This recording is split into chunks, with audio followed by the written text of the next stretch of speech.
Bom, queria muito agradecer esse convite e acho muito legal que a gente consiga usar a internet para coisas produtivas, para além de ver vídeo de gato no TikTok, a gente consegue se unir aqui, esses professores, artistas, pesquisadores que trabalham com processos fotográficos alternativos. A gente sabe que é um interesse que não é assim compartilhado pelas massas, né? Então a gente vai pensando essas pessoas.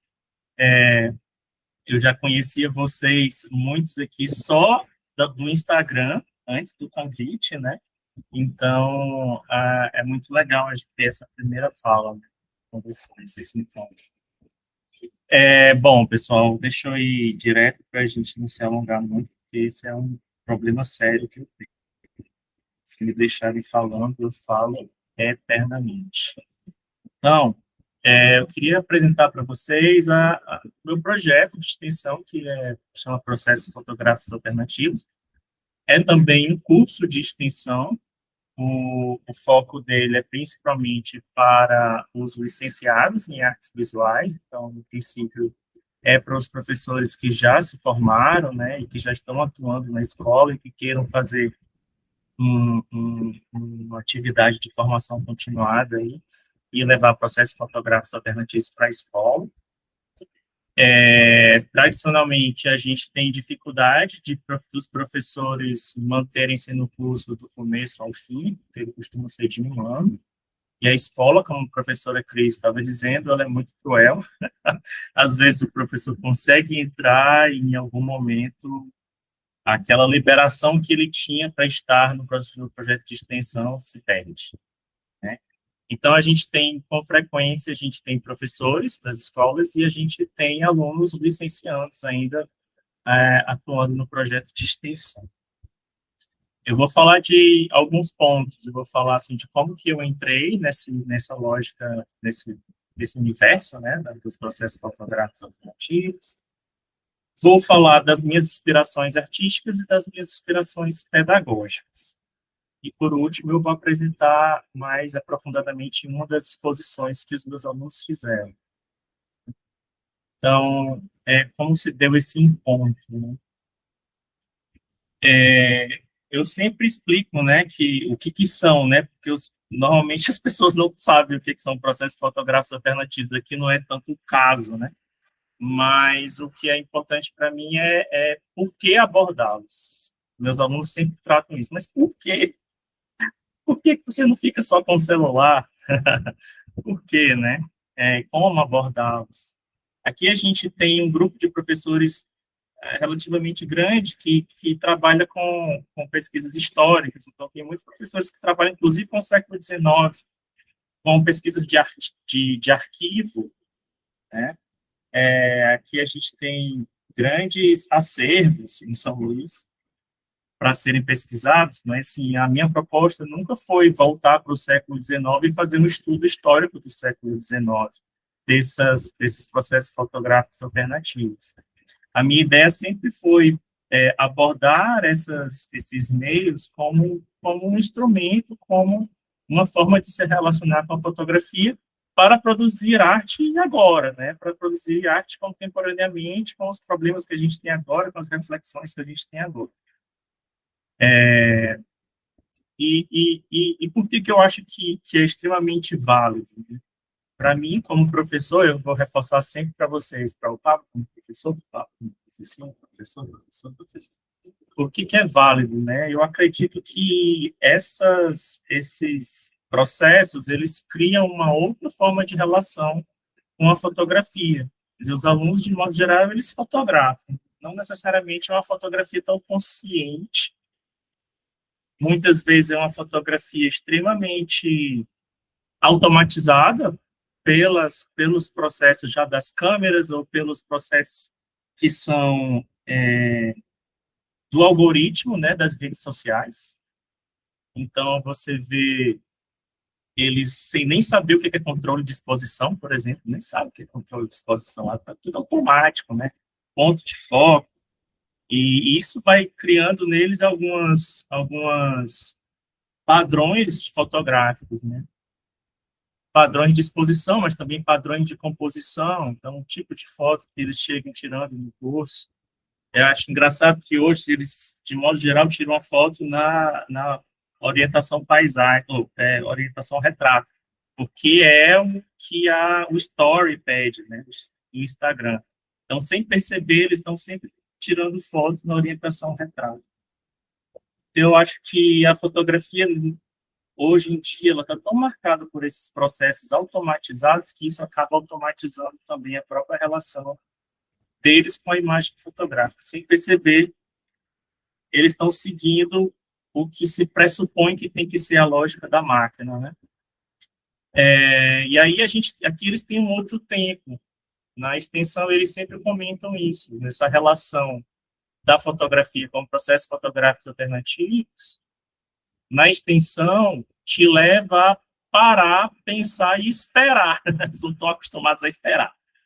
Tira a foto, já bota no Instagram e está valendo. Vamos produzir a foto com o tempo, vamos parar, vamos pensar no conceito. Vamos ver o que vai acontecer aqui. Às vezes está esperando que vai estar exposto no final de um jeito, mas alguns tons vão se perder, ou no azul mais profundo, ou os tons de altas luzes vão se perder. Vamos ver o que vai acontecer. Isso tudo é uma outra relação. Que eu acredito que dá a eles essa possibilidade de pensar mais sobre a imagem fotográfica. E aí, nesse sentido de pensar, eu acredito que eles se libertam para ter outros potenciais expressivos. Ao longo da fala, eu vou mostrando exemplos, tá? Mas uma coisa que eu gosto muito de trazer, e para mim eu acho que é a mais básica, é o lúdico. É aquele olhar de, meu Deus, que coisa incrível está acontecendo na minha frente, né? Que eu vejo meninos que são 20, 21, 22, 23, eu chamo de meninos, mas são adultos, né? Só que eles, de repente, eles ficam meninos, eles se encantam.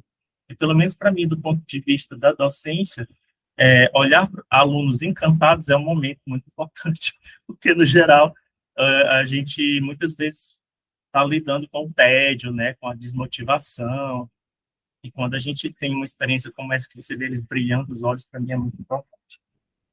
E eu também sempre falo para eles, olha, o curso de artes, eles infelizmente, a disciplina de artes, infelizmente, tem pouco tempo, né, no currículo escolar. Então, para a gente conseguir construir estratégias mais aprofundadas, a gente precisa ter parceiros. Então, vamos fazer trabalhos interdisciplinares com outras disciplinas. Então, acho que aqui é o encontro de hoje com a Bárbara é nesse sentido mesmo, né? Por que não fazer um único trabalho com o professor de arte e o professor de química? Na extensão, a gente sempre tem esse trabalho de apresentar a técnica, né? Então, a técnica da sinotipia, tentar, na medida do meu possível, Bárbara, falar um pouco da química, na medida das minhas limitações, né, professora Heloísa também. Mas a gente trata dos protocolos, do que a gente já aprendeu que funciona, do que não funciona, e a gente faz experimentos com papéis diferentes, com suportes diferentes. Nesse caso aqui é um papel japonês e o tecido. A gente brinca com a cianotipia molhada, a gente trabalha com a andotipia. Essa terceira imagem é uma Van Dyke, e a gente faz quando tem dinheiro, não necessariamente é sempre que acontece, né? A gente faz experimentos com fitotipia, e a gente faz experimentos com os fotogramas também, que é muito engraçado, eles adoram pensar na fotografia sem câmera, né? Então, todos esses experimentos técnicos de suporte, material, entender um pouco da química, isso tudo é importante. Para a gente, extremamente importante, porque, para mim, a arte sempre é técnica, mas nunca é só técnica. Então, daí a gente vai para outros caminhos, né? Que são os caminhos conceituais que eu vou apresentar mais para vocês quando eu estiver falando sobre as exposições que a gente já produziu. Antes disso, eu vou falar das inspirações artísticas e as inspirações pedagógicas. Uma das minhas inspirações artísticas é o conceito de fotografia expandida. me inspiro aí nos escritos do Arlindo Machado e do Rubens Fernandes Júnior, que eles falam dessa, de expandir esse lugar da fotografia, fazendo intervenções na cena, no aparelho, na imagem, e fazer essas interferências no circuito de consumo. Então, o que seriam essas intervenções na cena? Seria a gente não ficar preso naquela ideia da fotografia documental, daquela fotografia dita pura, direta, chega e tira foto e vai embora. Não. Muitas vezes eu não excluo isso, mas muitas vezes a gente provoca os alunos a criar cenas, a criar os cenários, a imaginar performances. Né? Como é o caso do trabalho do Rodrigo Braga, que ele faz essas cenas, tudo aqui é pensado, dirigido para falar desse ritual, dessa relação ritual homem-natureza. A gente também tem essa inspiração na Rochelle Poche, enfim, artistas que criam cenas, né? Criam cenas, seja performando com seres humanos ou criando miniaturas, esses mini cenários da Rochelle. Sempre apresento para os alunos isso para quebrar essa expectativa que muitos têm da fotografia. Então, esse é um exemplo de uma obra que a gente fez, ou uma proposta que a gente fez, que a gente parou, pensou, refletiu e acabou construindo essa reflexão. A gente queria falar da ideia de correntezas, criar essa metáfora de uma correnteza, desses fluxos que conectam oceanos. Eu já explicava para vocês de onde é que veio isso. E a gente foi fazendo esses retratos entre eles, vários retratos dos alunos, criando essa ideia de fluxos, de correntezas. E para isso a gente criou esse cenário, um TNT no meio da porta, botou eles atrás, uma luz atrás para criar essa silhueta. Aí depois ficava eu ou alguém balançando uma luz para fazer um light painting, né? E aí a gente criava essas formas malucas aí, e aí no final convertia para cianotipia. Uma outra forma de intervenção é a intervenção no aparelho, né? Aqui são exemplos da obra da Letícia Ramos e da Paula Trog. A Letícia constrói as próprias câmeras dela, a Paula trabalha com essas câmeras com rolling, às vezes, uns canos de PVC, né? Então, a gente fala muito para os alunos, tenta falar muito para os alunos que a gente pode pensar em outras relações com a máquina, tanto intervindo nela, colocando coisas na frente da lente, quanto criando as nossas próprias máquinas.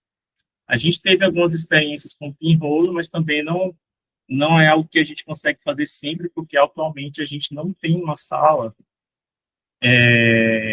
com a vedação total da luz. Então, se tornou bem complexo ter atividade de pinhole. A gente acaba trabalhando muito com a cianotipia por causa dessas questões de dinheiro, de estrutura, né? A outra questão é das intervenções na imagem. Aí eu trago para os alunos os exemplos do Eustáquio Neves, do Lucas Simões, por aí vai. Né? Uma vez que a imagem tem aquela sua primeira vida, você pode ir dando novas vidas, fazendo essa imagem passar por processos de mutações, né? Sobreposições, texto, bordar, dobrar, riscar, fazer um origami, né? Então, aqui são exemplos de trabalho dos alunos que eu fiquei dizendo, rasga, rasga, rasga, e ninguém tinha coragem, a Adriana teve coragem de rasgar, e começou a fazer essas sobreposições, né? Porque, às vezes, também eles têm essa imagem como uma coisa tão preciosa, e eles ficam com esse receio, né? Mas ela curtiu essa experiência, e aqui do lado a gente tem fotogramas que a gente dobrou nessa lógica de uma lanterninha, né? Aí por dentro a gente colocou uma luzinha daquelas de R$ 3 que a gente comprou do centro comercial daqui, e aí ficava como se fosse uma lanterna. Esse trabalho especificamente era para falar sobre vínculos com ancestralidade. E a gente pensou da forma mais abstrata possível, a gente construiu essas luzes, né, essas lanternas.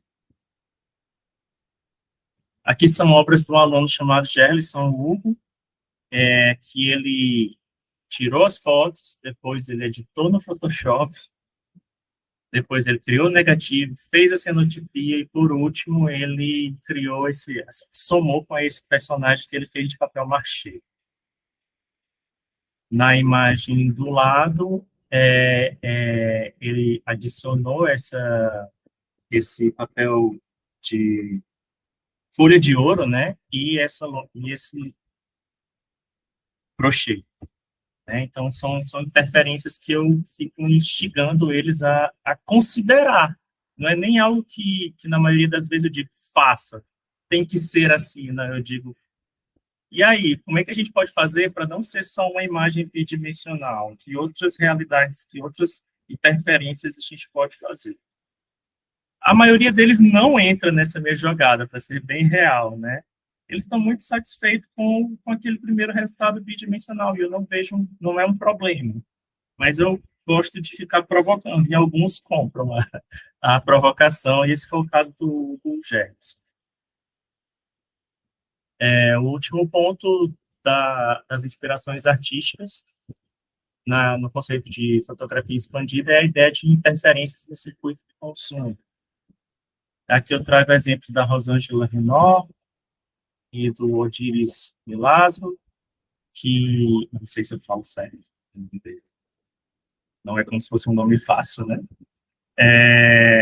Mas que trabalham com imagens que não foram eles que criaram originalmente, eles reposicionam essas imagens, pegam essas imagens que estão por aí, tiram de contexto, ou recorta, cola, faz outra coisa, né? E teve um momento na nossa última exposição que eu queria que eles pedi para eles fazerem um diário, que era para falar da ideia de um vínculo consigo.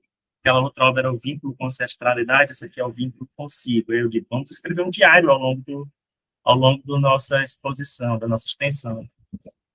E aí, como foi que eles fizeram esse diário? Eles pegaram os negativos digitais das outras turmas e fatiaram tudo, recombinaram. Então, nenhuma dessas imagens aqui, em princípio, é a imagem que eles fotografaram, mas eles criaram outras combinações e criaram suas próprias narrativas a partir desses fotos que eles fizeram.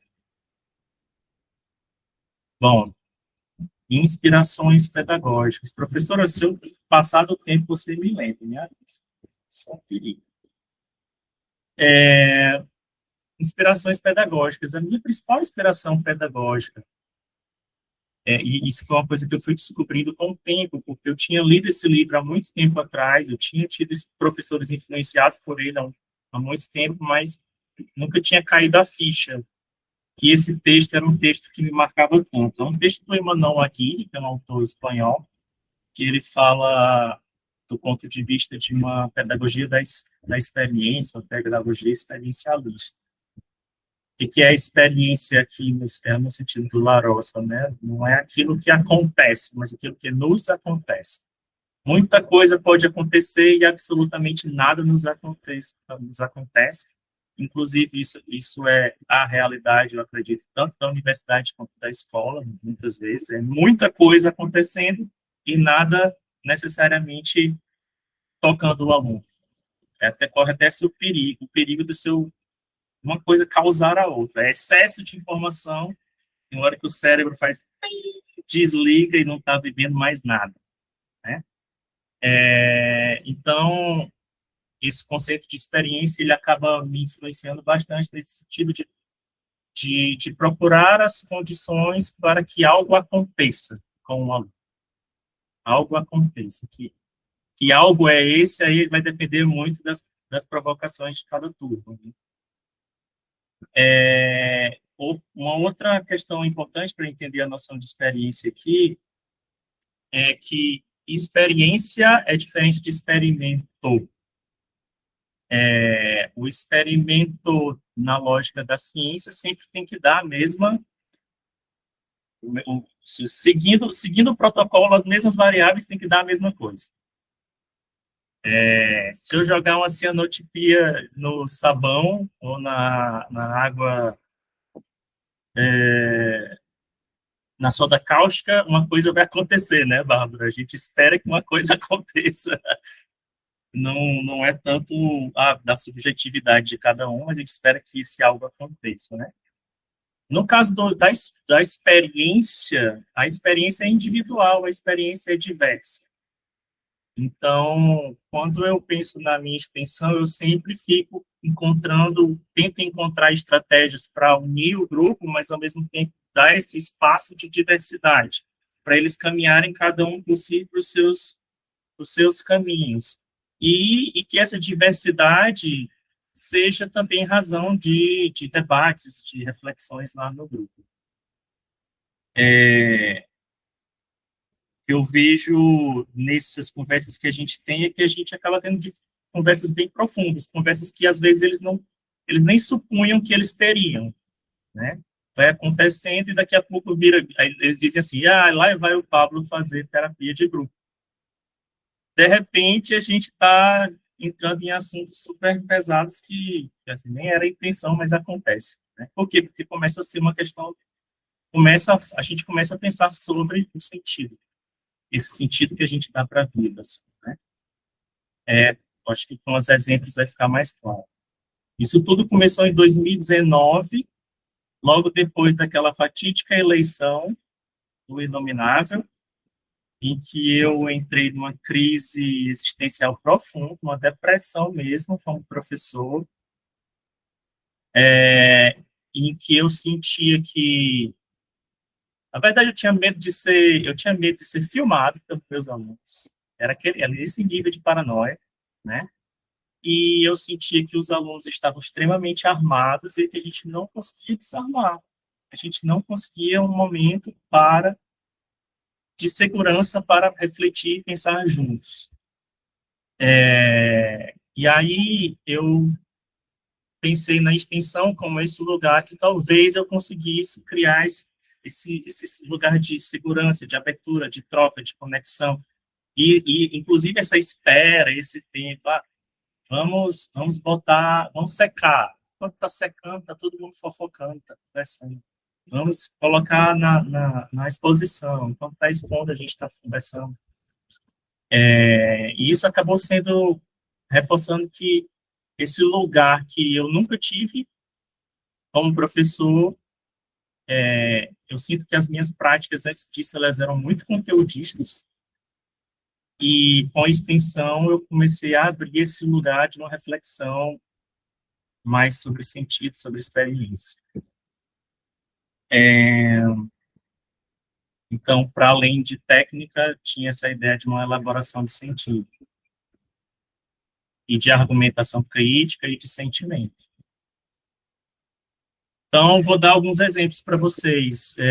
Uma das exposições que a gente teve, ela se chamava Material e Imaterial. Eu disse assim, vocês vão fazer fotogramas sobre a relação de vocês com felicidade, tristeza, medo e raiva.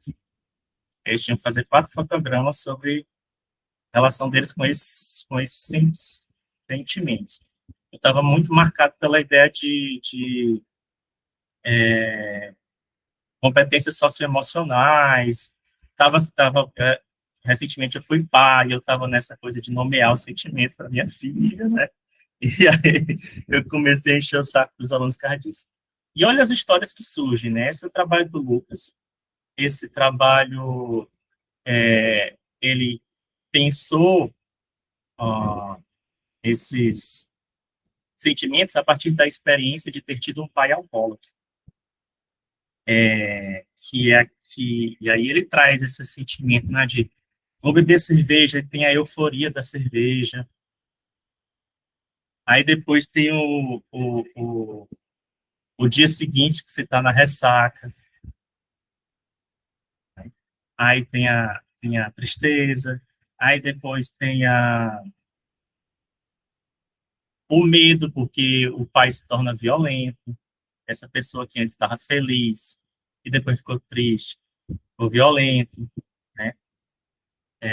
O medo e a raiva vêm dessa lógica da violência. Que isso é da experiência dele. Não tem como eu falar.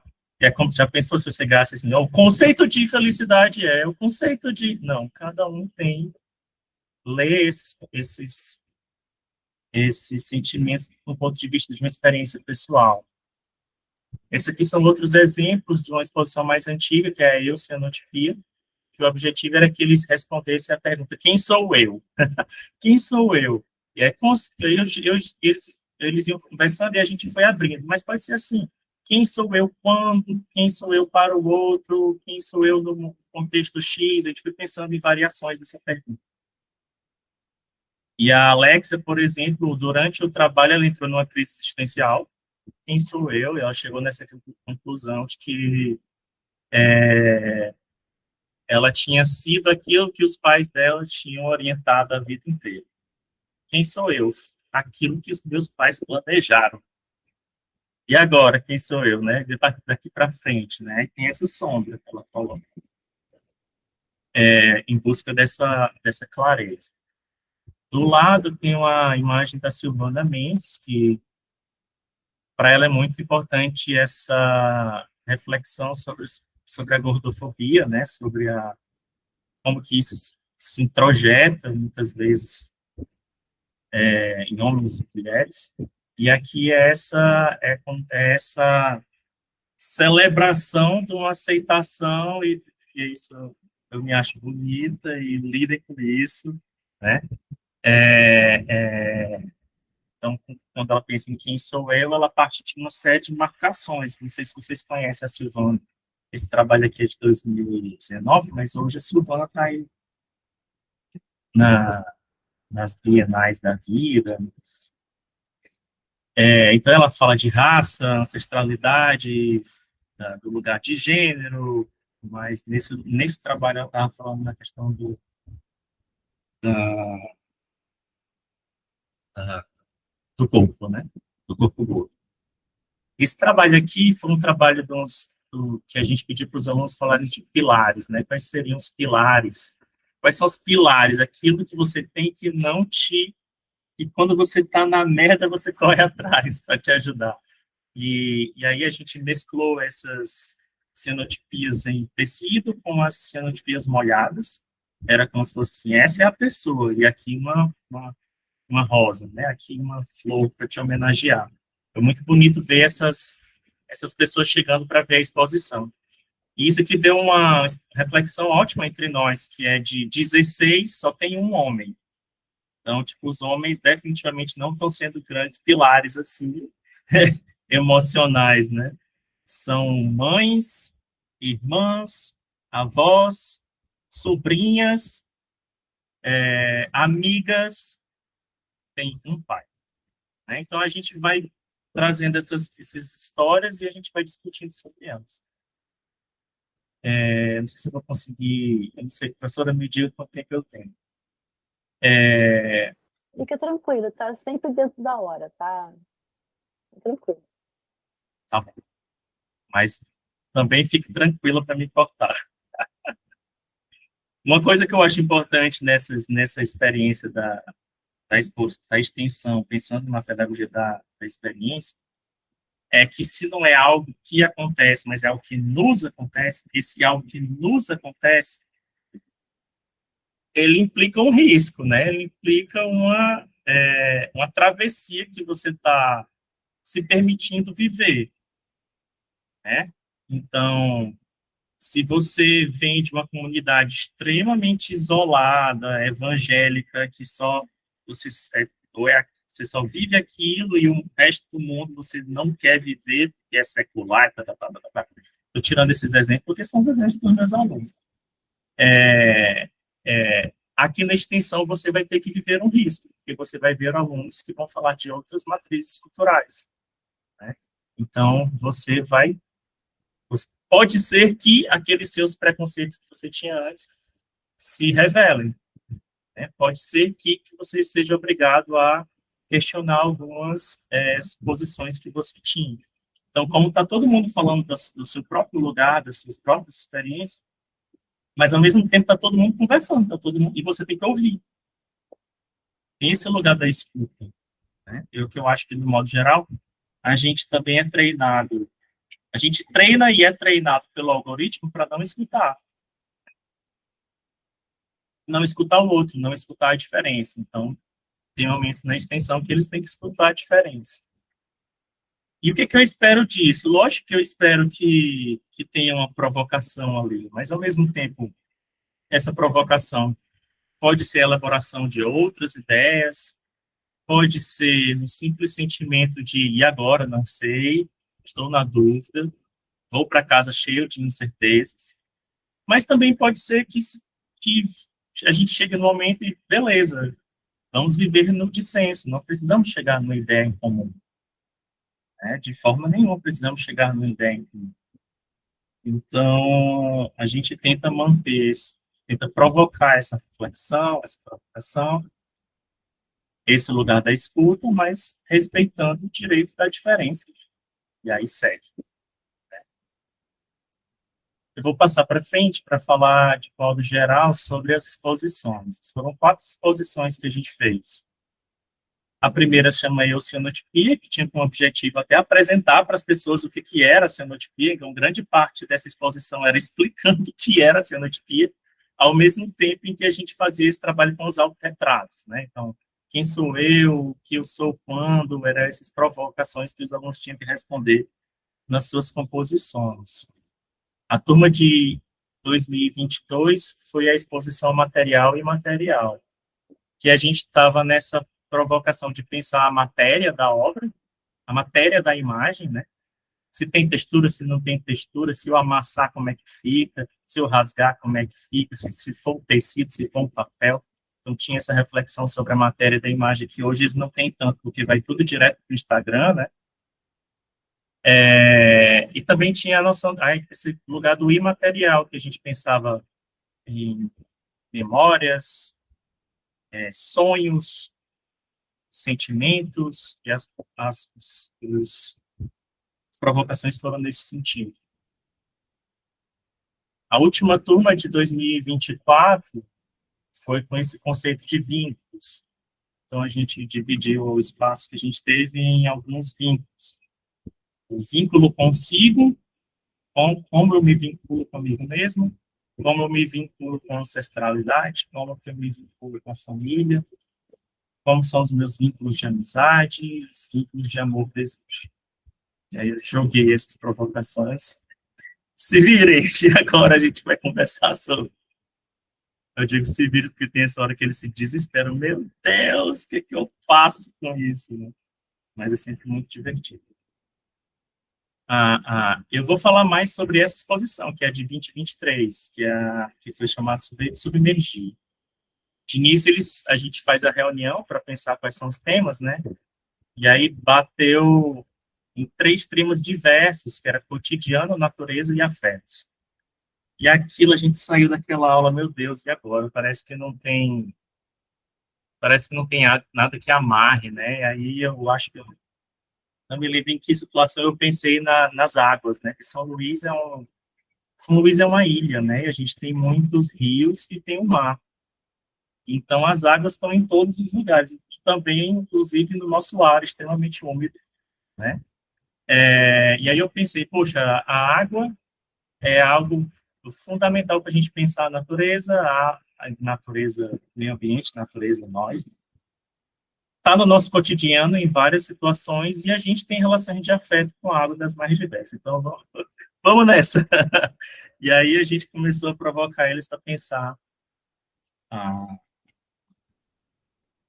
a nossa exposição a partir desse conceito de água.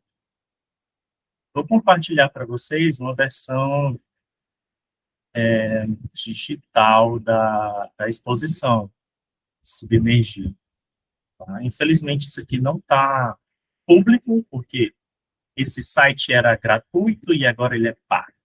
Então, só eu consigo ver de que me serviu tanto trabalho. Só eu consigo ver.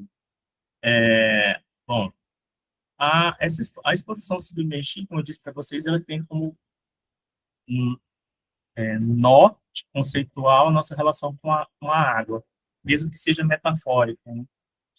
E aí algumas obras saíram disso. Essa obra aqui, Mar de Mar de Plástico. plástico. Vocês escutam o áudio ou só eu escuto? Uma gravação aqui. Escutei. Tá. Eu vou tirar aqui para a gente não se perder.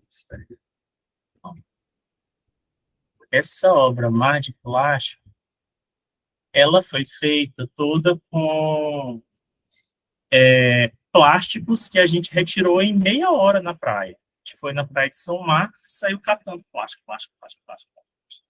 E depois a gente fez uma oficina com os meninos do IFMA, do Instituto Federal do Maranhão, e a gente criou esse quadro aqui só com a fotograma de plásticos que a gente retirou.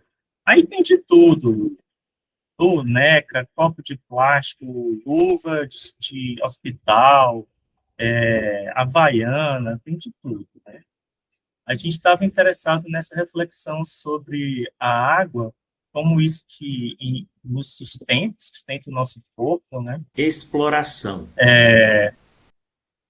A gente precisa da água para viver, mas ao mesmo tempo a gente parece não respeitar tanto a água assim, né? Que a gente polui, e a poluição por plástico é uma das mais problemáticas hoje, principalmente dos oceanos, né? E também essa segunda obra aqui, que se chama Exploração, ela tenta tematizar a exploração desordenada e predatória das nossas fontes de água, né? Então, São Luís hoje, eu não sei como é que está aí com vocês, mas São Luís hoje, vários bairros não têm água. A nossa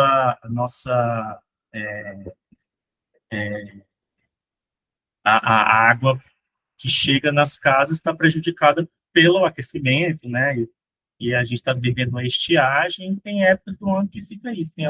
Tem bairro que tem água um dia e não tem outro. Tem bairro que passa 3 dias sem água e depois volta. Para a gente pensar isso. E a gente também pensou na água num sentido mais metafórico. Então, uma das primeiras coisas que a gente começou a falar sobre água e afeto, os meninos começaram a trazer essa relação de água e a espiritualização. Água e espiritualização. Eu fiquei, meu Deus, ó, vocês que provocam, né? Pois agora vai. Um dos principais propostas foi como que você relaciona água e espiritualidade. E aqui a gente os alunos trouxeram das mais diversas referências mesmo de matriz, né? Então, teve alunos que trouxeram isso pela noção de matrizes afro-brasileiras, teve outros que trouxeram de matrizes mais cristãs, teve alunos que trouxeram referências ao tarô, teve alunos que trouxeram referência aos signos. Inclusive, me surpreendi com a quantidade de alunos que são super especialistas em tarô. Eu não sabia de nada sobre isso, mas descobri que é uma coisa que é importante para eles criam a vida mesmo com tarô. Aí eu vou dar alguns exemplos. Alguns alunos, por exemplo, o Ney, ele traz essa performance. O Ney, ele tem uma história aí de se montar, né, com o drag, e aqui é um ensaio fotográfico que ele fez vestido de Iemanjá, e que para ele aqui, esse trabalho aqui não é tanto uma questão de devoção a Iemanjá, mas é mais uma provocação a como que Iemanjá é representado. E para ele ficou muito cristã, né, o debate dele. Ficou muito cristã a representação de Iemanjá, que tem uma certa feminilidade, tem uma certa tom de pele, e ele queria provocar essa representação de Iemanjá. Outro trabalho que traz essa referência para Iemanjá é o trabalho da Alessa, mas aqui já no sentido de devoção mesmo, né? Que se chama Espelho de Iemanjá, e aí ela fala do espelho, como esse lugar de autoconhecimento, e ao mesmo tempo de por onde você recebe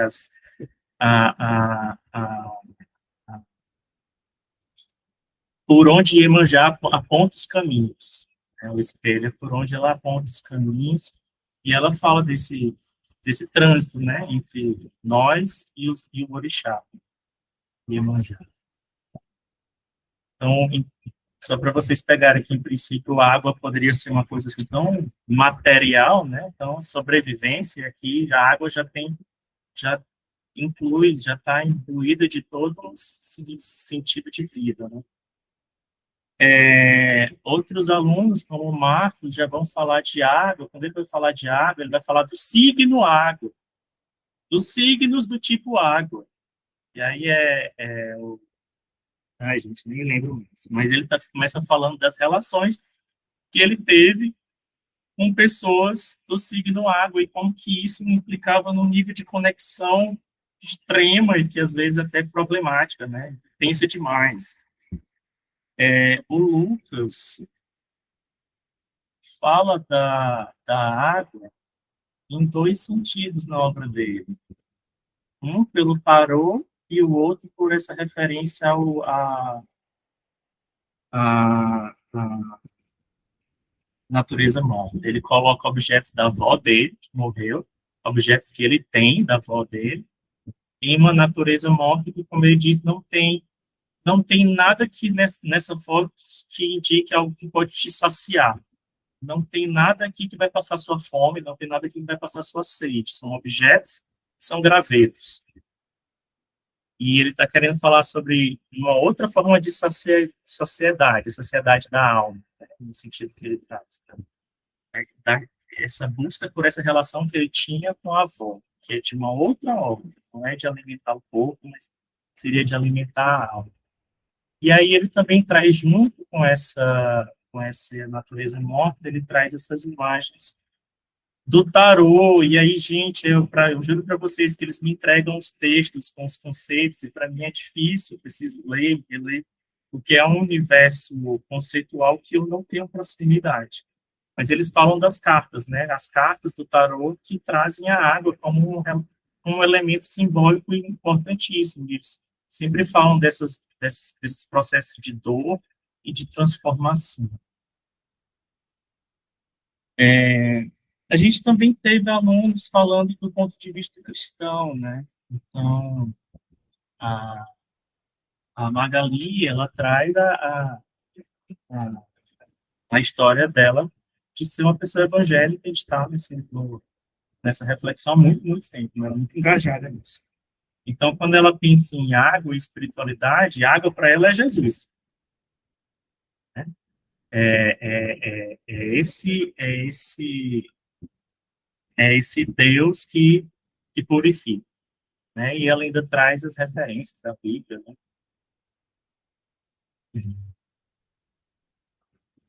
Se alguém tem sede, venha a mim e beba. Quem crer em mim, como diz a Escritura, de seu interior fluirão rios de água viva.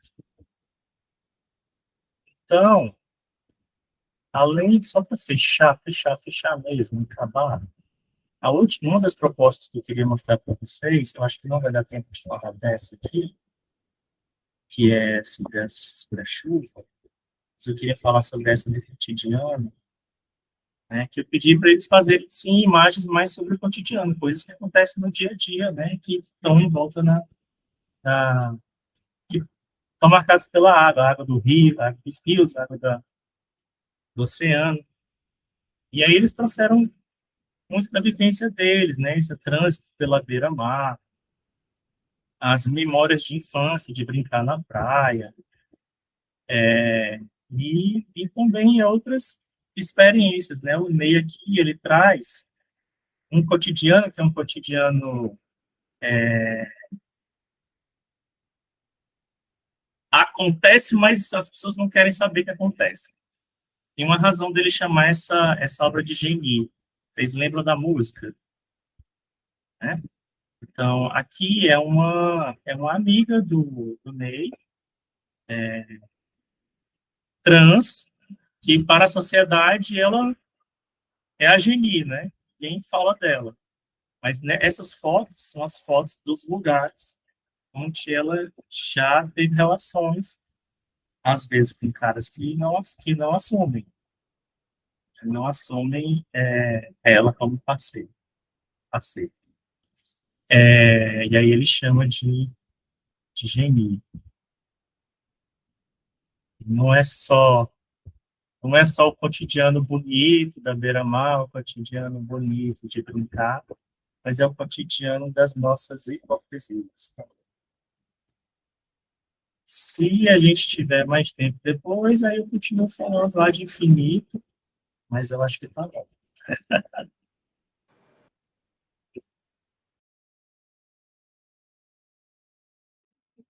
Obrigada, Cris. Obrigada, Heloísa, pelo convite. Mais uma vez estar junto com vocês. É um prazer, é muito bom poder falar de química num lugar de arte, mas eu acho que tem muita relação. O trabalho que vocês fazem na arte, ele está totalmente relacionado à química. E eu estou aqui nesse lugar como química, mas uma pessoa que conheceu as técnicas, os processos fotográficos e descobriu na arte uma aplicação em química fantástica.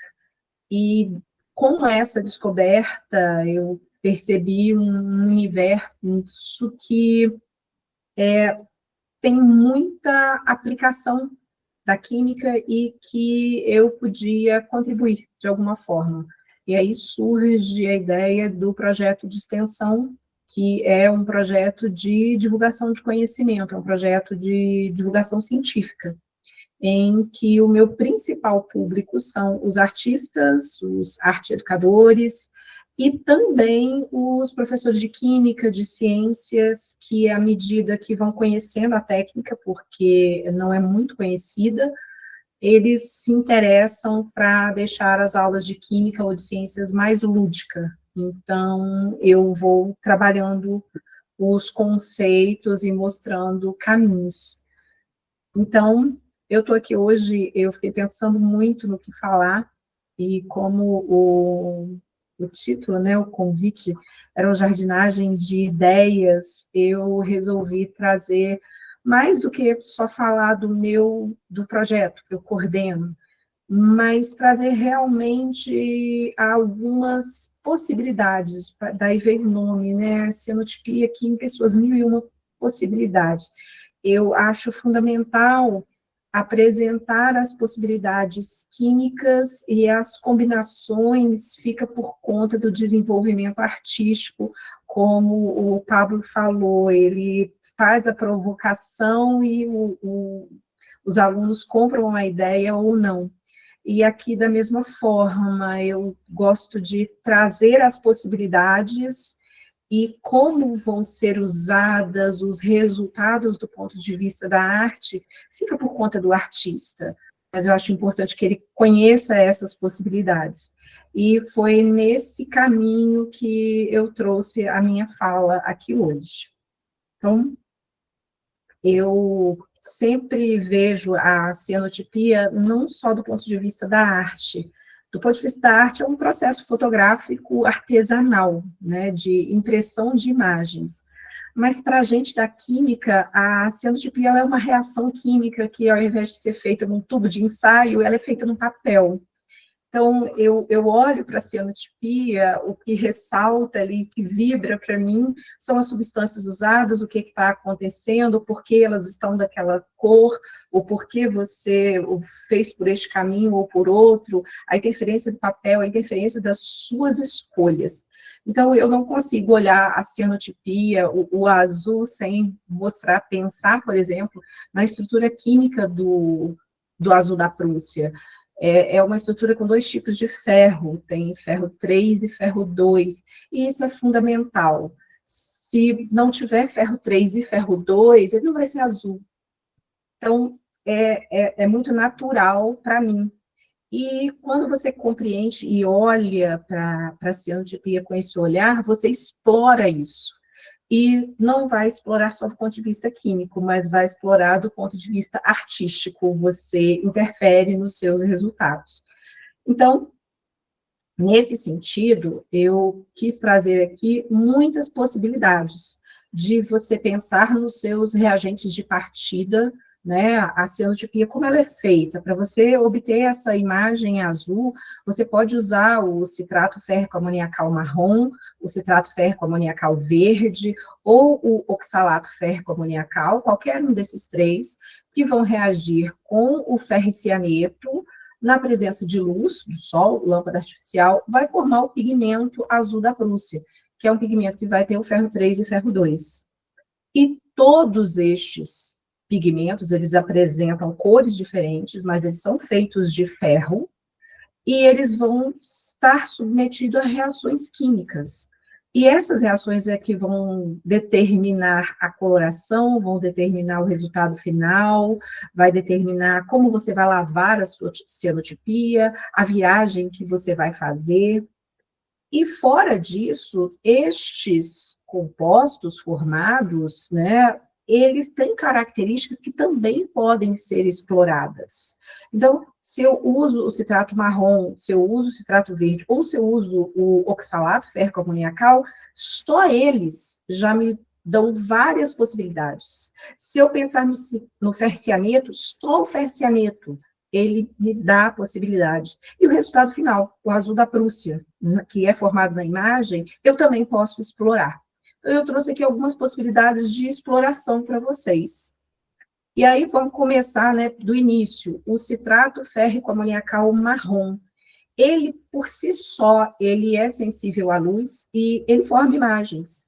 Então, se ao invés de fazer a mistura, né, a clássica mistura da cianotipia, que a gente coloca partes iguais do ferricianeto junto com o citrato, mas eu uso somente o citrato na superfície do papel e faço a exposição à luz com o negativo, igualzinho a cianotipia. Ele vai formar uma imagem, ela tem essa coloração amarelada, ocre, e é ele, na verdade, que determina o tempo da cianotipia. A maior sensibilidade é a dele.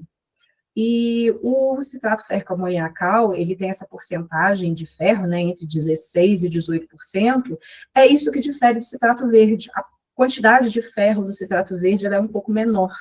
Então, eles vão ter características diferentes, eles vão ter comportamentos diferentes na superfície do papel. Portanto, uma possibilidade de você obter imagens, ela tem um amarelo quente, eu gosto muito, com o citrato marrom puro. Mas, se você obtém essa imagem com o citrato marrom, você tem que saber lidar com o composto formado. E aí que entra o citrato verde também. Depois eu trago um vídeo para mostrar para vocês, mas antes eu vou apresentar a diferença. O citrato verde, ele forma a mesma coloração de imagem, as mesmas características, só que ele é mais solúvel em água do que o marrom. Então, na hora de fixar a imagem, por incrível que pareça, apesar do resultado, como vocês podem ver nos slides, ele é relativamente parecido, mas na hora de fixar, é mais fácil fixar com o citrato marrom do que com o verde. E aí você vê a diferença de fazer a cianotipia com o citrato marrom e com o citrato verde.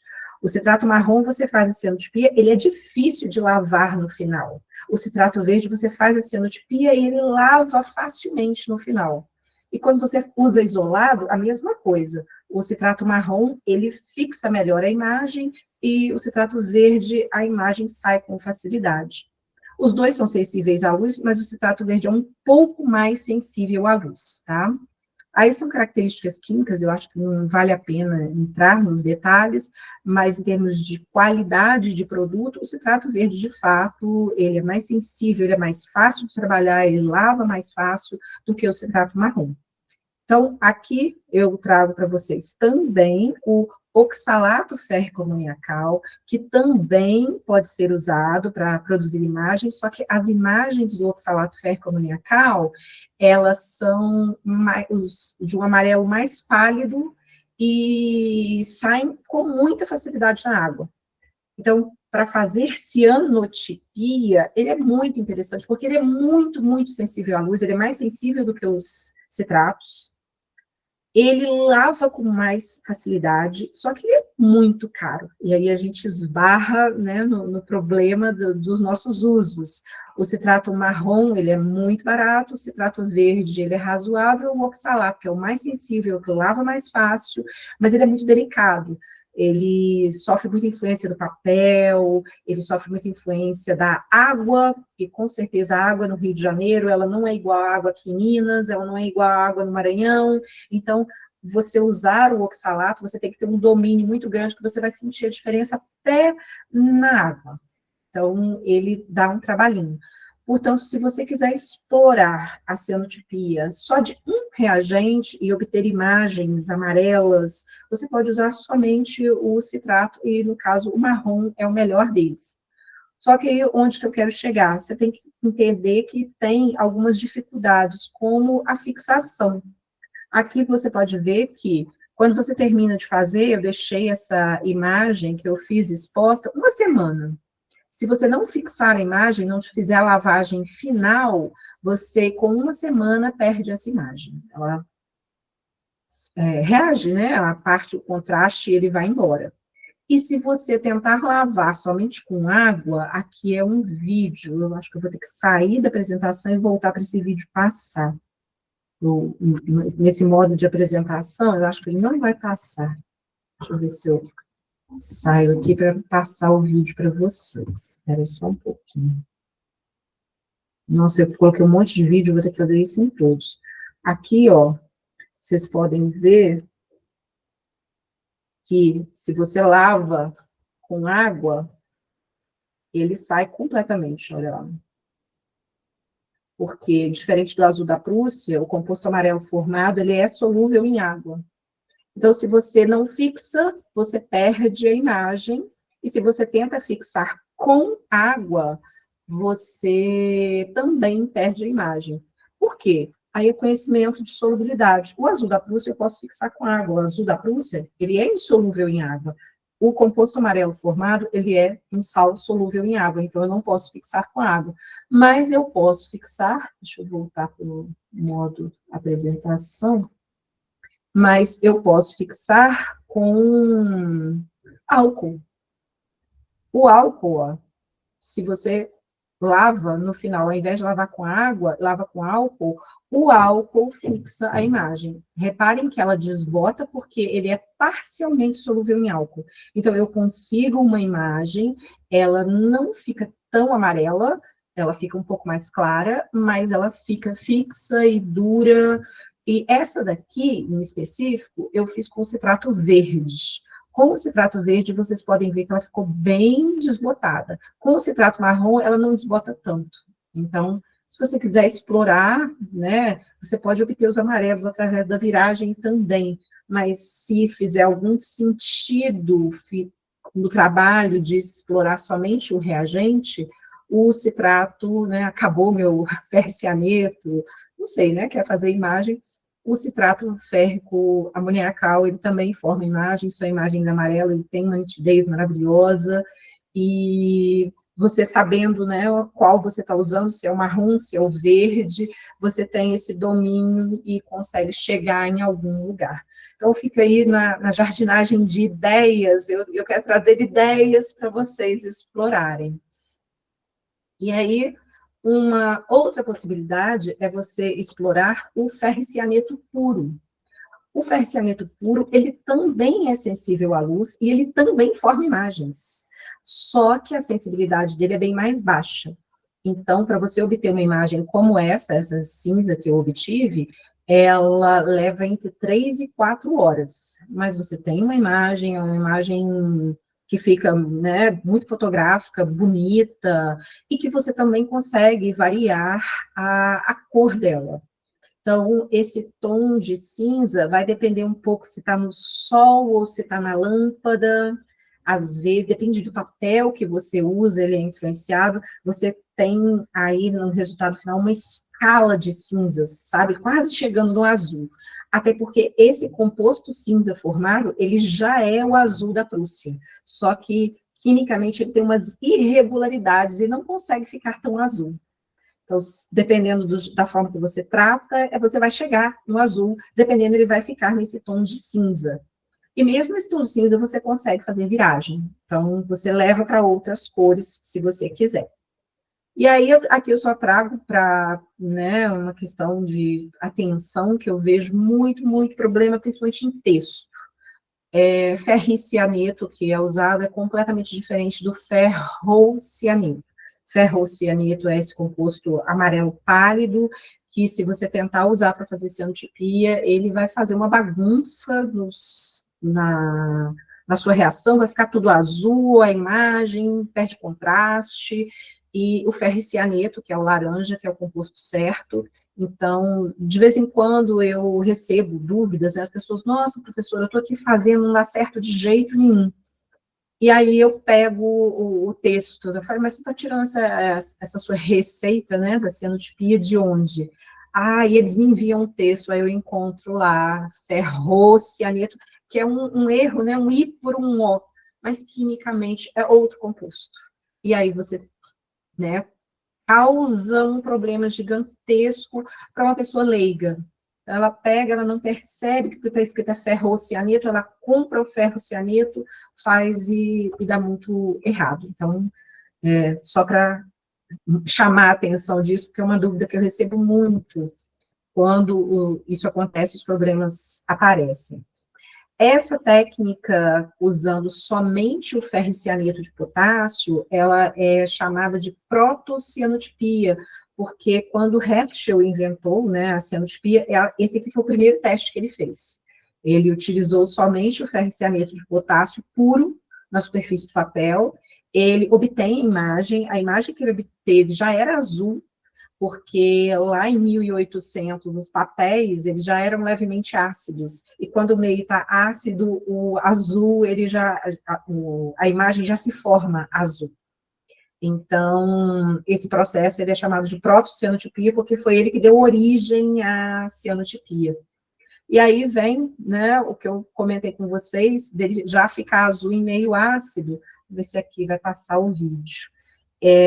Aqui eu fiz duas, vamos ver, para mostrar para vocês, ó, que, aquela ali eu lavei em água, ela tá o cinza, depois que seca, fica cinza clarinho, e a outra eu lavei com ácido. Então, aqui ela molhada, ela tá com um pouquinho mais de contraste, depois ela seca. E a que tá do lado, né, ela foi lavada com ácido cítrico, e aí ela vai para o azul. É o mesmo, foi feito só com ferricianeto. As duas foram feitas só com ferricianeto, foram feitas juntas, e quando o Herschel fez pela primeira vez, ele já obteve esse resultado azul por causa da qualidade do papel. Papel, antigamente, ele era de baixa qualidade, do papel formado, ele era muito ácido, e já obteve de cara o azul. Então, é uma forma também de explorar, né, se faz sentido no trabalho, enfim, fica de sugestão para vocês. E, por fim, né, o nosso querido azul da Prússia, que a gente também, depois que termina, que forma o composto azul, a gente ainda assim pode explorar. Então, como eu disse, você explora o azul da Prússia como? Principalmente com esse conhecimento, que ele é formado por dois tipos de ferro, ferro 3 e ferro 2, e isso é o que determina tudo. Todas as características, possibilidade de viragem, de desbotar, de deixar, né, a viragem com chá marrom, tudo é em função de ferro 3 e ferro 2. A título de curiosidade, eu trouxe aqui, só é muito comum encontrar em textos falando que o azul da Prússia é insolúvel, outros textos falando que o azul da Prússia é solúvel, e, na verdade, o composto formado, ele é insolúvel, só que o azul da Prússia, ele forma de forma muito irregular, a estrutura dele é muito irregular. Então, ele pode formar aqui, ó, eu coloquei, ele tem algumas águas, e essas águas, X águas, entre 14 e 16 águas, formam o composto que a gente chama de insolúvel. Se for entre 1 e 5 moléculas de água aqui, forma o que a gente chama de solúvel. Mas a diferença disso é só na quantidade de água, tá? E também quando forma o que nós chamamos de solúvel, não é ferro puro, é ferro potássio, ferro sódio, às vezes ferro amônia, depende do sal de partida que você usou. Então, na prática, quando a gente está fazendo a cianotipia na superfície do papel, o que a gente tem é uma mistura. Então, você não está formando só o solúvel, ou só o insolúvel, ou ele tem sempre 14 águas. Não, ele vai ter 14, vai ter 15, vai ter 16, vai ter de 1 a 5. Aqui do lado do ferro pode ter potássio, mas pode ter sódio, vai depender da composição química da água que você está usando, dos sais de partida. E isso tudo aqui vai influenciar no seu resultado, de que, às vezes, um dia você obtém um tom de azul mais intenso, outro dia o seu tom de azul está um pouco desbotado, os seus alunos, às vezes você observa, né, todos os alunos fizeram e eles apresentam tons de azul na superfície do papel que são levemente diferentes, os resultados vêm daí. O azul da Prússia, quando se forma, ele é uma estrutura irregular que pode apresentar pequenas variações que vão influenciar no seu resultado visual final. E isso também pode ser explorado. Explorado como?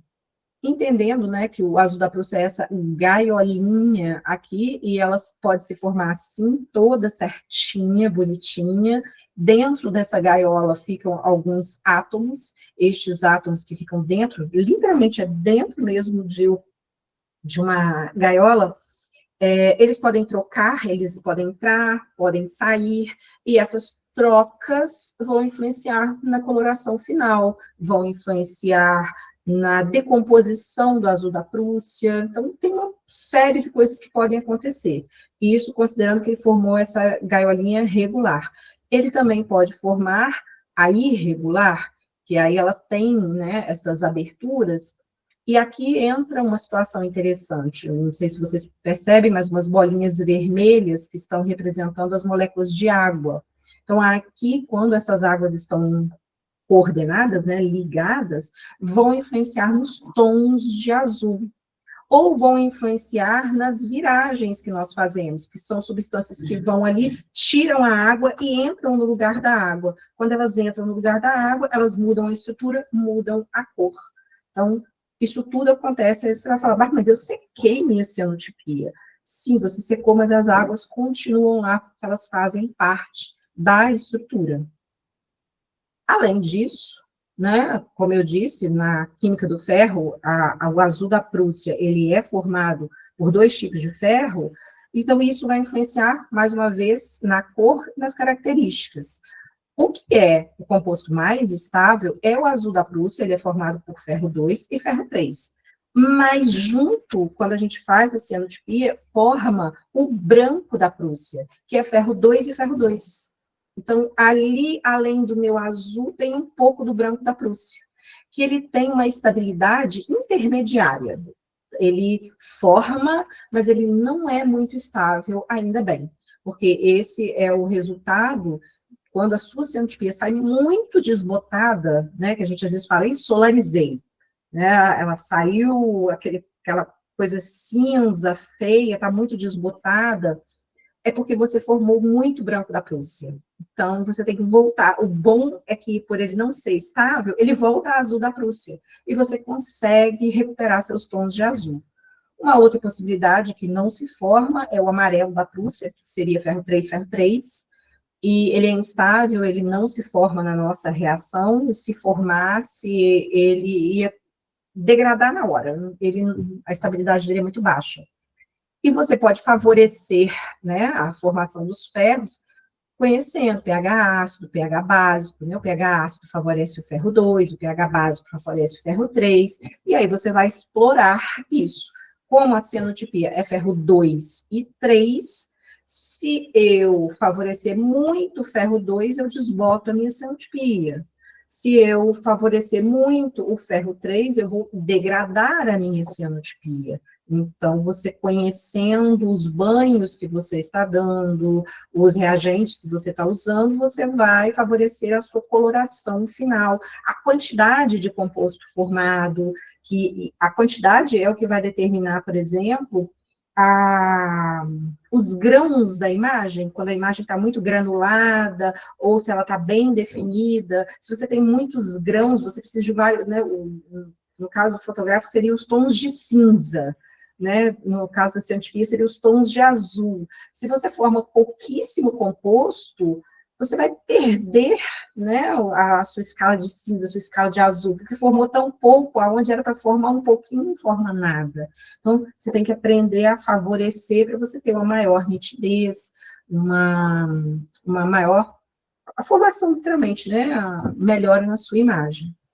E aí, o que mais que poderia interferir agora que eu já conheço, né, do ponto de vista dos reagentes? A quantidade do reagente que você coloca, a qualidade desses reagentes, a quantidade de luz, o pH do papel, umidade, entre tudo isso pode interferir. A quantidade é importante chamar a atenção, porque às vezes a pessoa fala, está formando pouco azul, eu vou aumentar, né? Eu vou colocar um pouquinho mais de ferricianeto, eu vou colocar mais citrato para ficar mais azul. E, na verdade, você pode estar favorecendo a formação do branco da Prússia. Então, você está aumentando, gastando reagente, e reagente é caro, e você não está favorecendo a formação do azul. Porque a questão é, a quantidade, ela tem um equilíbrio. Se você desequilibra, você favorece ferro 2 ou ferro 3. E aí você perde o seu tom de azul. Em termos de qualidade do reagente também, se o seu reagente não tiver uma boa qualidade, ele reage pouco, ele tem, nós chamamos quimicamente, né, um baixo rendimento da reação, ele reage pouco, forma pouco azul da Prússia, e de novo você tem uma imagem muito desbotada. A quantidade de luz, né, essa, em termos fotográficos, é mais fácil, luz de menos ou luz de mais vai interferir na quantidade do azul da Prússia, e quando eu falo quantidade, não só do ponto de vista da intensidade do azul, né, vou fazer uma superexposição para ficar um azul bem escuro.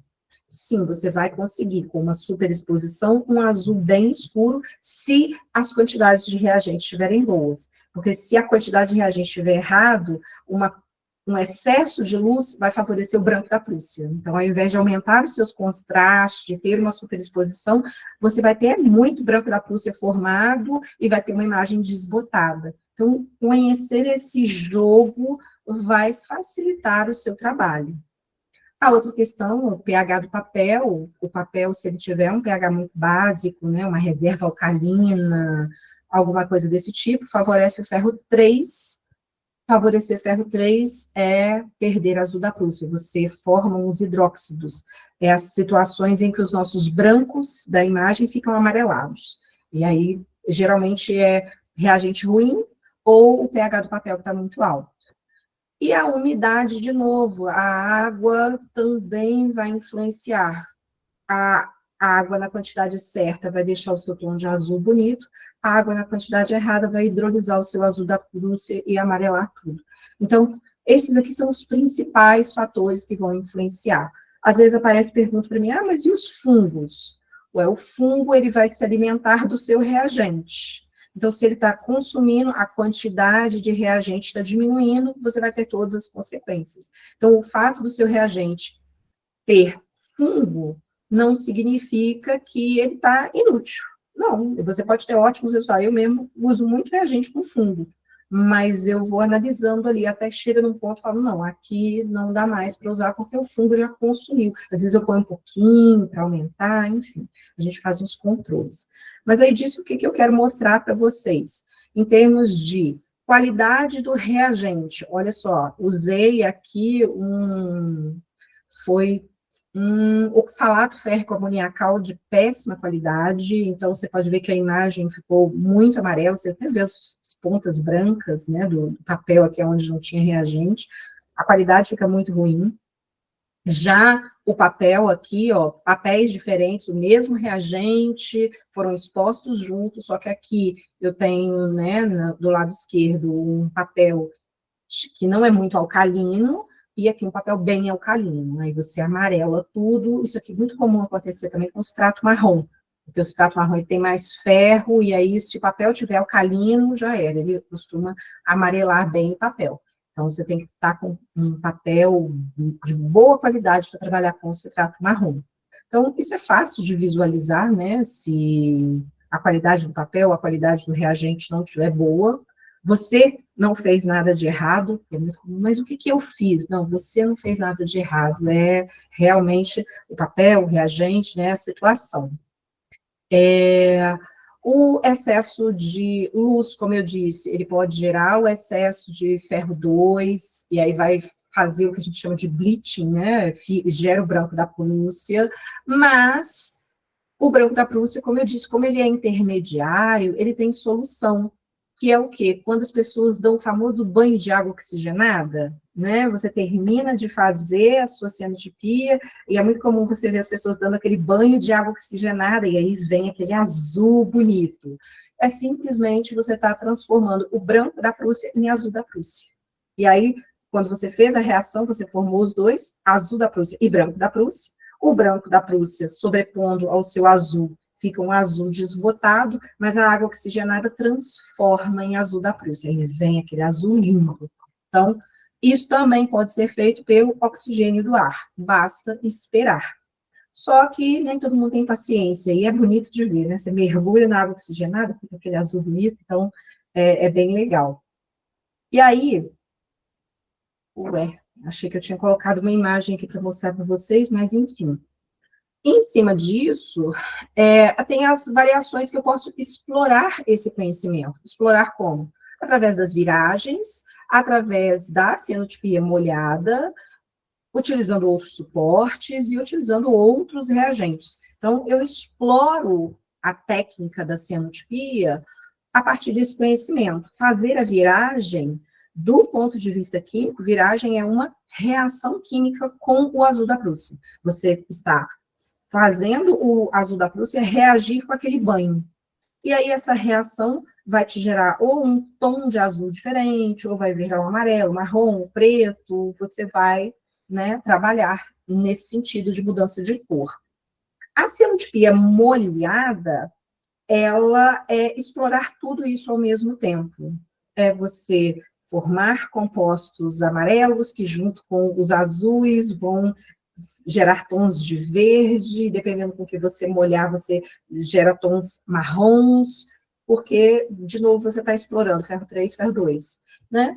E, do ponto de vista de arte, você pode explorar outros suportes, que, de novo, você tem que ter conhecimento, né, do suporte que você está usando, não só do ponto de vista de fazer a imagem aderir ao suporte, mas entender quimicamente o que aquele suporte vai interferir na formação do azul da Prússia. E outros reagentes aí já são outras técnicas que vocês conhecem, depois eu vou mostrar algumas. Então, aqui eu trouxe alguns exemplos de viragens, para vocês verem, que são viragens que eu vou falar um pouquinho delas. Eu exploro tons de azul, eu exploro o amarelo, eu exploro, né, posso levar para o verde, marrom, enfim, eu posso explorar a imagem a partir do azul da Prússia formado. E aí, como que eu tenho que compreender isso? Basicamente, são 3 viragens, tá? O resto é combinação, variação, mas basicamente são 3 viragens. A primeira viragem, que é mais simples, digamos assim, né, ela não varia tanto, é o tom de azul. Então, você quer intensificar o seu tom de azul ou mudar o tom de azul, você vai obter sua imagem, esperar ela secar, o oxigênio do ar vai intensificar o seu azul, a água oxigenada vai intensificar o seu azul, todo o branco da Prússia formado, ele se transforma. Então, esse caso da imagem aqui é um caso em que foi a água oxigenada, eu formei esse tom de azul, e com a água oxigenada eu cheguei em outro, por causa dos brancos da Prússia. O ácido cítrico e o ácido oxálico também vão mudar o seu tom de azul. E eles mudam exatamente, eu vou voltar rapidinho aqui, ó. Aqui que eu falei, as águas que estão aqui ligadas no azul da Prússia, elas saem, e quem se liga aqui é o ácido oxálico ou o ácido cítrico, e isso muda o tom de azul. Então, você literalmente está fazendo uma reação química na estrutura química do azul da Prússia com aquele banho. Como é muito rápido, a gente consegue ver, né, é fácil de visualizar. Então, do ponto de vista de intensificar o azul, você vai trabalhar dessa forma. Ou você pode até desbotar o azul com cloreto de amônio, mas aqui eu nem trouxe para explorar, porque essa, se você não tiver cuidado, você apaga a sua cianotipia, né? E não é o nosso objetivo. Então, eu trouxe mais para aumentar do que para diminuir, mas tem jeito também, se você quiser diminuir o tom de azul sem amarelar. O segundo tipo de viragem é para os tons escuros, que é marrom, ocre, preto, enfim, você tem vários tons. Isso aqui é um trabalho que eu fiz, que basicamente o que você faz? Você vai estar utilizando substâncias orgânicas do tipo derivadas do ácido tânico, que são os taninos, ou as derivadas do ácido gálico. Então, são fenóis, polifenóis, que se ligam no mesmo lugar que estava a água. Ele tira a água e ele se liga ali no ferro. Então, quando você mergulha chá verde, chá branco, chá preto, chá mate, café, vinho, enfim, é uma diversidade, chá de casca de romã, casca de tudo enquanto há, que as pessoas fazem chás. O que você basicamente está fazendo é fazendo com que o azul da Prússia, naqueles pontos, saia a água e entre ou um tanino ou um derivado de ácido gálico. Basicamente é isso. E aí você vai gerar o ferro que tem essa tonalidade que vai variar de marrom a preto. Então, você não destruiu o seu azul da Prússia, ele continua lá, mas tem uma troca que muda a cor dele. Os tons vão depender do tipo de polifenol, né, do tipo que você está usando, do tempo de banho que você deixou, que aí vai ligar tudo, vai ligar só alguns, então você vai ter uma nuance. O que vai acontecer? Aí depende, qual chá você fez um chá bem concentrado, você fez um chá menos concentrado, você falou comigo, Cris? Não? Enfim, e aí você vai explorar essas tonalidades em cima da sua variação, da sua personalidade. Tem gente, eu adoro tomar chá disso, então eu quero fazer nesse chá. Se o chá não tiver ácido tânico, né, e seus derivados, ácido gálico e seus derivados, ele não vai ligar no ferro. E aí não vai ter viragem. Então, não é qualquer chá. Aí dá uma olhada quando for fazer, se tem. Se for um chá rico em taninos ou em derivados de ácido gálico, você vai ter provavelmente uma viragem para uma variação de tons escuros. E, por fim, a última viragem, que é a viragem para os amarelos, que basicamente é o quê? Destruir o azul da Prússia. Então, quando você faz uma viragem com substâncias alcalinas, você está destruindo o azul da Prússia. Tudo que era azul da Prússia vai se transformar em hidróxido de ferro. E aí você vai depender do seu tempo de exposição, da substância que você usou, qual tom de amarelo você vai chegar. Isso aqui é um trabalho que eu comecei, que eu fui testando um monte de substâncias, tempos de exposição diferentes, né? Coloquei a imagem mais desbotada, menos desbotada, e fui. Então, eu tenho um trabalho, assim, com vários que eu vou explorando. E essas substâncias alcalinas, elas causam o que nós chamamos de hidrólise, é a quebra, está hidrolisando o azul da Prússia. E a água por si só faz isso. Então, se você quiser pegar a sua cianotipia, azulzinha linda, deixar ela uns 3, 4 dias dentro da água pura, ela vai se transformar em hidróxido de ferro. Ela vai ficar amarela, tá? E é um amarelo bonitinho, é um amarelo mais pálido, eu gosto muito. E, enfim, fica ao seu dispor. Então, muita gente fala, esqueci minha cianotipia lavando, aí ela desbotou, ela começou a hidrolisar, ela começou a formar os hidróxidos, literalmente, destruindo o seu azul da Prússia formado. É o que acontece, por exemplo, quando as pessoas vão lavar a cianotipia em tecido, né? Os sabões, eles são alcalinos.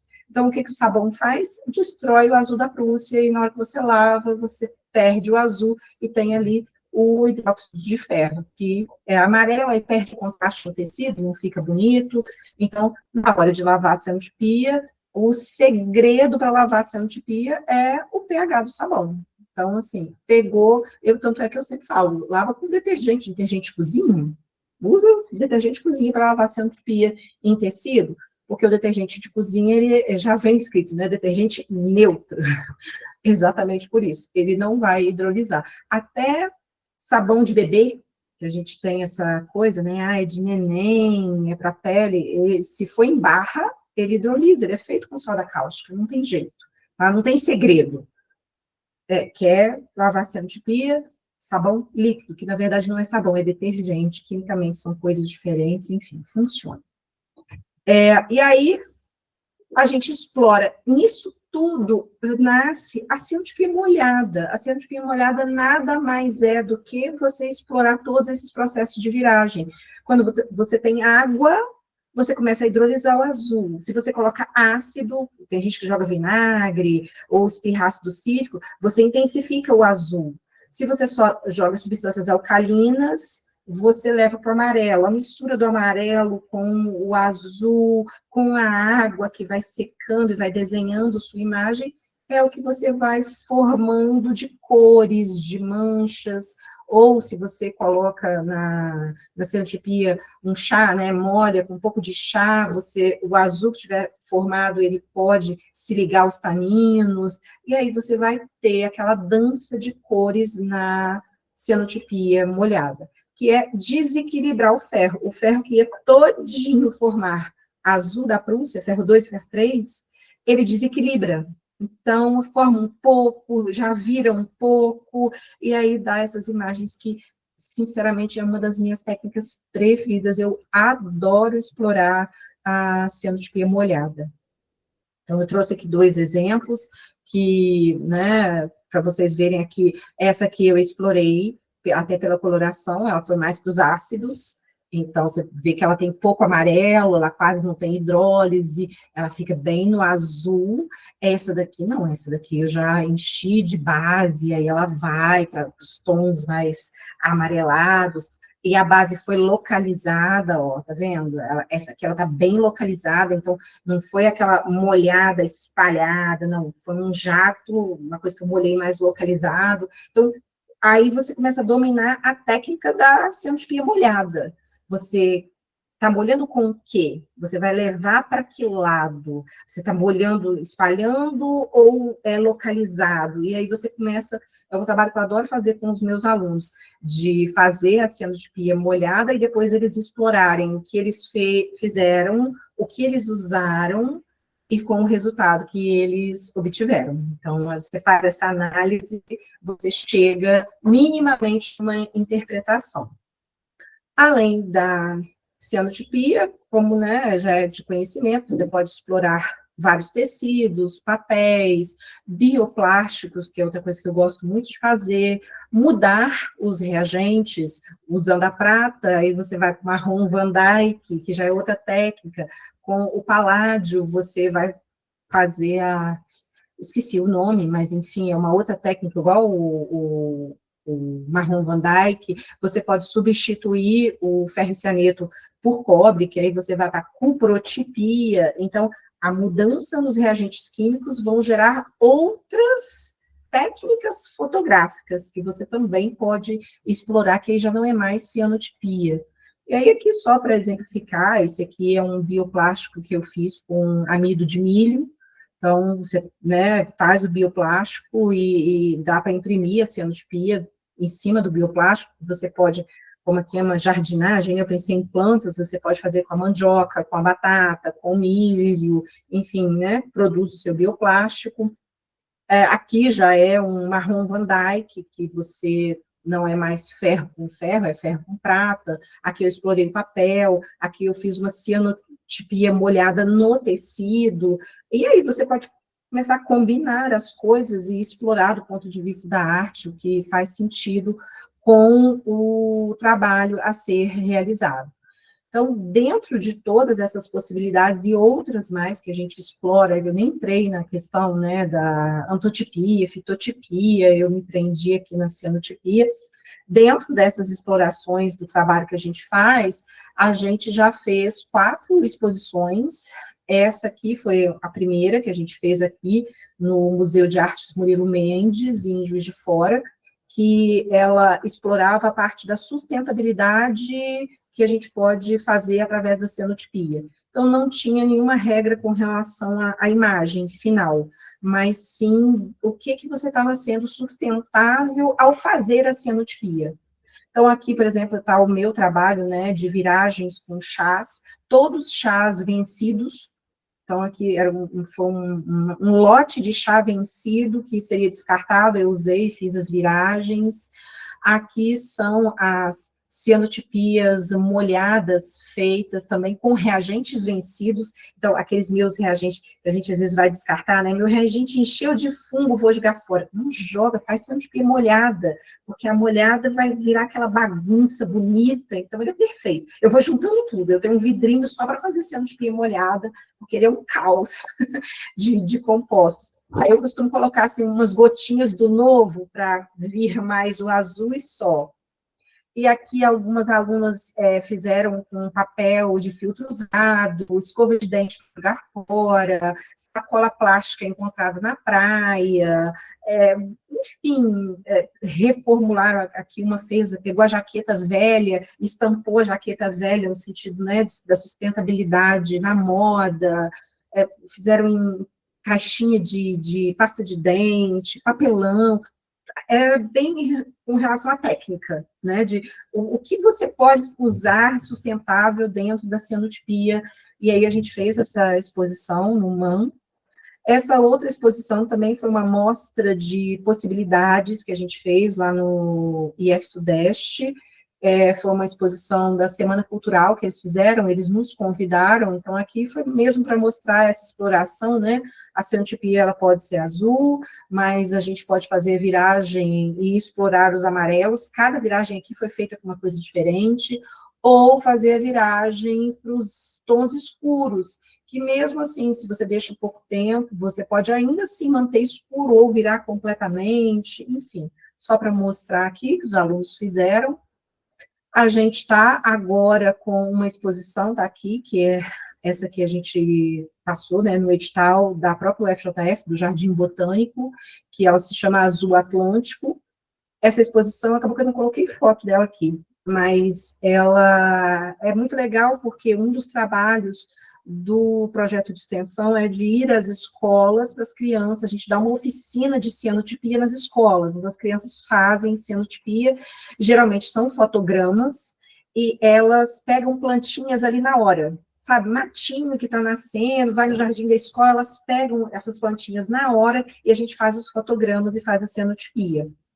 E aí, isso nasceu dessa forma com os alunos, dentro da universidade, no campus, a gente tem várias árvores típicas da Mata Atlântica e que está no ambiente de estudo deles, aonde eles estudam a cianotipia, né, na mesma situação que a gente vai lá na escola ensinar, eles também aprendem. Então, no jardim deles, dentro do campus, eles foram colhendo as folhas, fotografando as árvores mesmo da Mata Atlântica, e aí já vem um trabalho, né, de taxonomia, de identificação, que foi muito legal também, porque eles tinham que identificar qual era a árvore da Mata Atlântica. Então, aplicativo, livro, compara a folha, então eles tiveram um envolvimento interdisciplinar do ponto de vista da parte de biologia, do reconhecimento das plantas, a gente fez a cianotipia, e aí estamos lá com uma exposição por um ano no Jardim Botânico,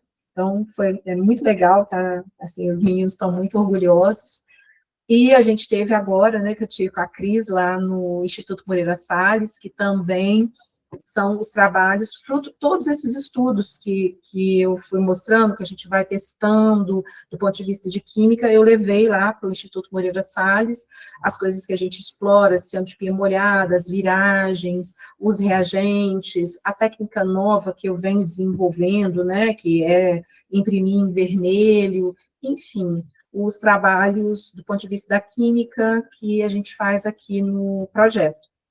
E aí, aqui, para finalizar, a nossa atual equipe, esse ano, né, do projeto, eu estou com esses 6 alunos, são 4 de Química e 2 do curso de Artes, e é isso, eu trago aqui, assim, como uma reflexão final, já que eu trouxe uma coisa, assim, do ponto de vista tão técnico, né, de Química, é que eu gosto muito dessa frase do Paulo Freire, que fala que ensinar não é transferir conhecimento, mas criar possibilidades para a sua própria produção ou construção. E aí foi com essa intenção que eu trouxe aqui, não para transferir conhecimento, mas abrir essas possibilidades, apresentar para que vocês, artistas, tenham essa produção e vão construir esses conhecimentos, essa coisa tão crítica, tão bonita que o Pablo mostrou nas exposições que vão surgindo, né, dos próprios alunos, enfim. E aí foi com essa ideia que eu trouxe tanta coisa tão técnica para vocês.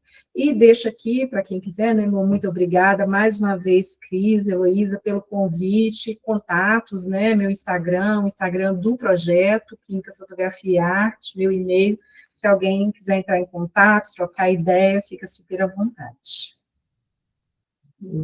Encerro, fico aberta aqui para a nossa troca de ideias.